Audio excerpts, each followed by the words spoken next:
Salut à vous tous, ici Jérôme. Alors, Madame Catherine Kimball, je veux dire Kimball Mansell. Alors donc, elle fait beaucoup jaser dans l'actualité en début de semaine. Si c'était le lundi de Pâques, alors donc, si je me souviens bien, dans l'histoire biblique, la résurrection de Jésus, eh bien, il y a eu résurrection dans l'espoir de toute mesure sanitaire qui s'en aille. Et bien sûr, le masque a été le centre de le sujet qu'on va aborder. Alors donc, pour tous ceux-là qui ne savent pas qui est Catherine Kimball Mansell, alors donc c'est une juge de la Cour fédérale américaine dans l'État de la Floride et nommée sous l'administration de l'ancien président Donald Trump. Alors donc, pas de surprise. Alors donc, rappelez-vous que Donald Trump n'a pas été beaucoup implicable dans ce qui est les restrictions ou autre chose, soit vraiment contre. Et pourquoi on en a tant entendu parler de cette Catherine Kimball Mansell, cette juge américaine en question? Eh bien, c'est pour avoir invalidé l'obligation nationale du port du masque dans les transports collectifs. Ce qui veut dire les avions, les trains, les métros, les autobus de ville, les autocars, bref. Prenez n'importe quel transport collectif, évidemment, aux États-Unis. Depuis, je pense, 7 jours environ, ça va faire une semaine, la semaine prochaine, que ça a été mis en place. Et évidemment, les Américains ne sont plus obligés de prendre le métro en portant un masque. Évidemment, ça devient optionnel, évidemment. Et tout ceci en découle d'un rapport de 59 pages rédigé par la juge Kimball Mansell, qui, dans la conclusion, disait que la seule solution possible pour elle, ce qui veut dire la juge, était d'annuler entièrement l'obligation du port du masque dans les transports collectifs. Et évidemment, elle citait qu'une solution partielle reviendrait à ne rien faire du tout.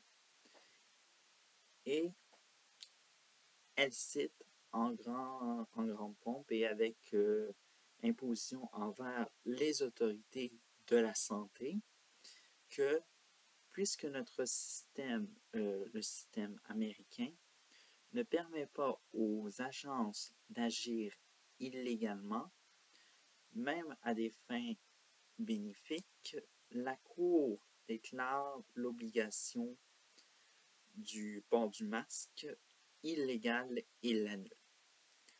Évidemment, ces déclarations ont fait des échos, même ici au Canada.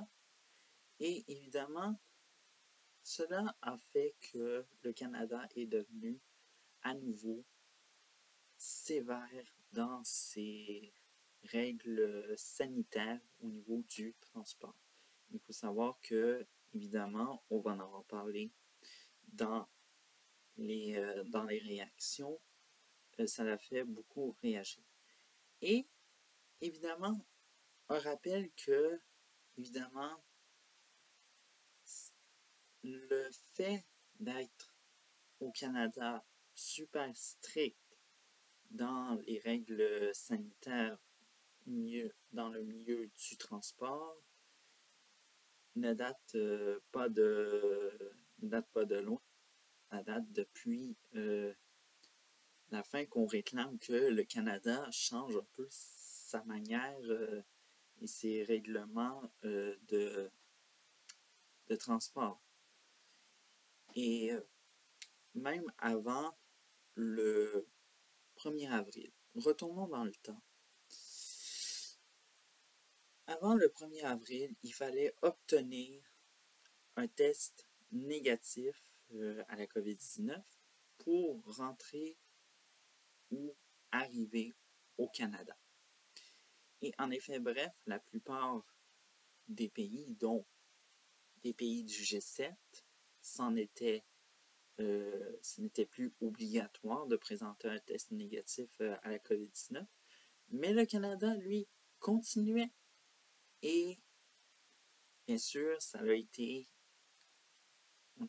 l'opposition et d'autres experts ont dû dire à le premier ministre Justin Trudeau arrêter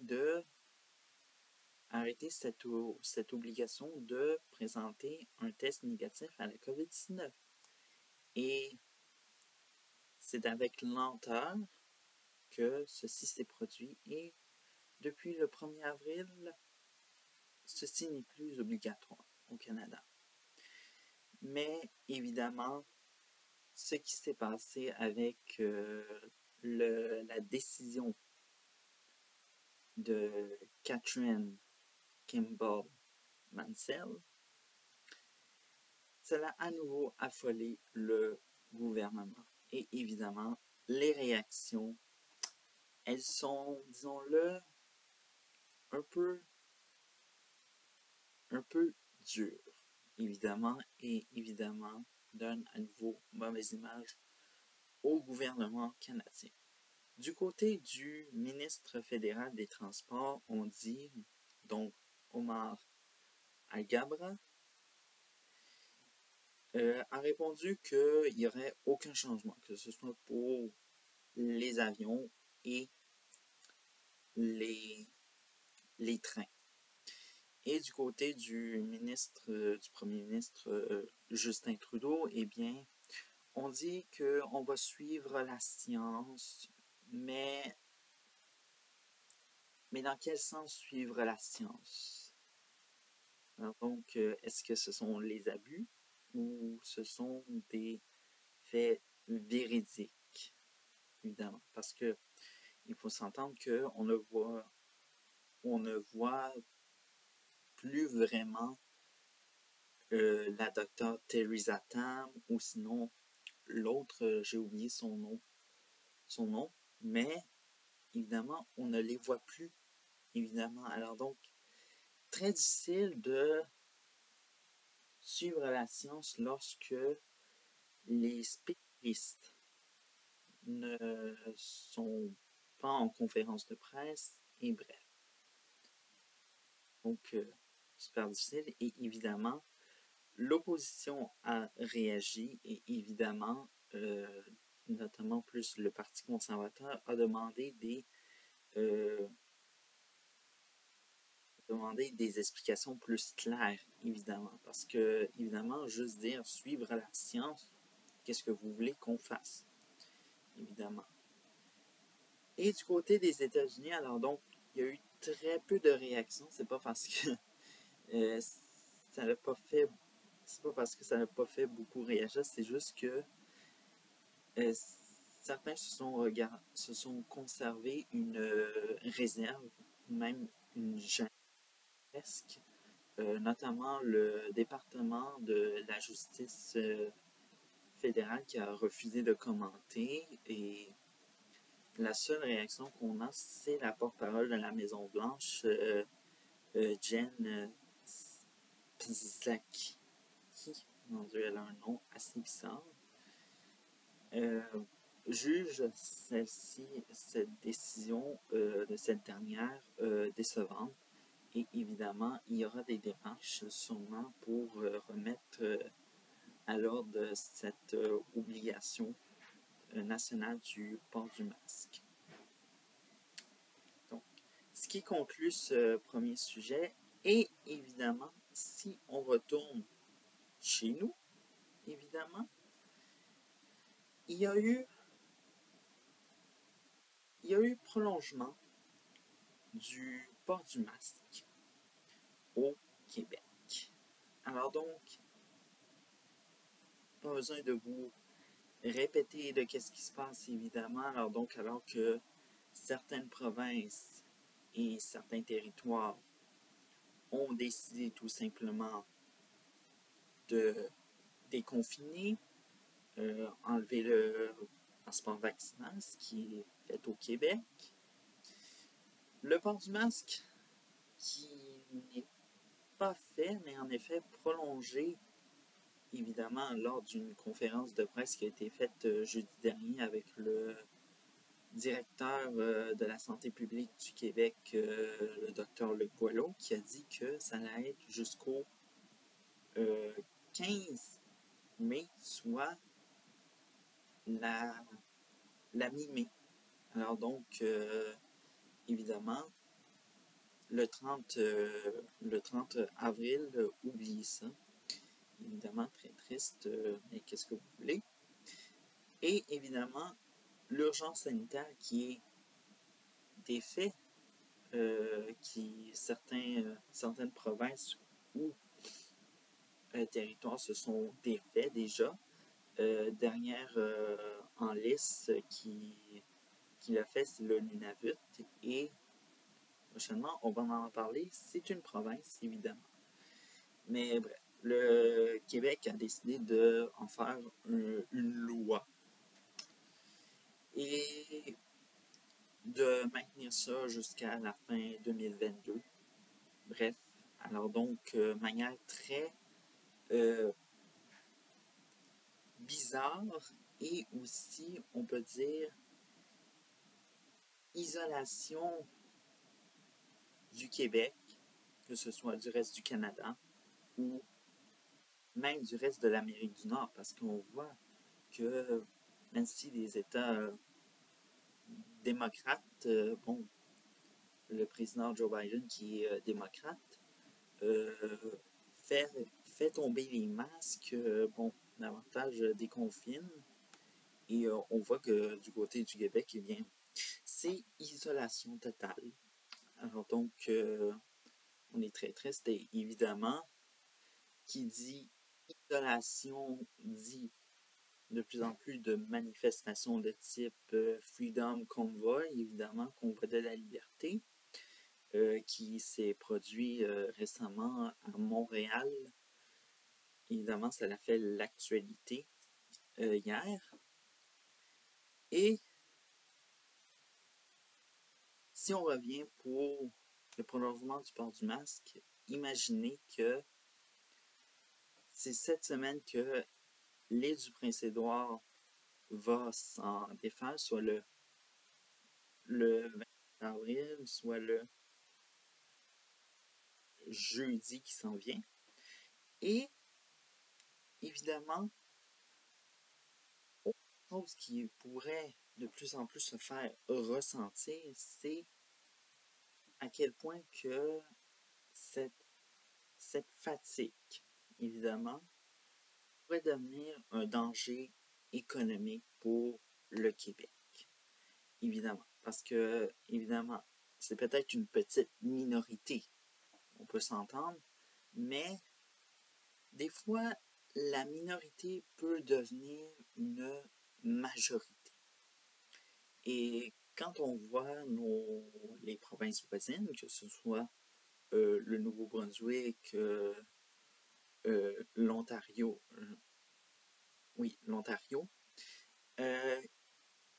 là où les masques sont tombés, le passeport vaccinal, oui, évidemment, c'est tombé, mais évidemment, l'urgence sanitaire n'est plus présente. Évidemment. Alors donc, on a l'impression d'une Allemagne de l'Ouest qui pourrait être le Nouveau-Brunswick et l'Ontario, et d'une Allemagne de l'Est qui ce soit le Québec. Et ce qui fait dire que, avec ce qui se passe, les gens vont aller davantage vers ces provinces pour magasiner, évidemment. D'ailleurs, quand les masques ont tombé, de nombreuses voitures avec des plaques du Québec, évidemment, disons-le, se sont fait manifester et visibles dans les magasins de l'Ontario, évidemment peut-être au Nouveau-Brunswick à Campbellton. Évidemment, ça remet tout en question l'enjeu économique, évidemment.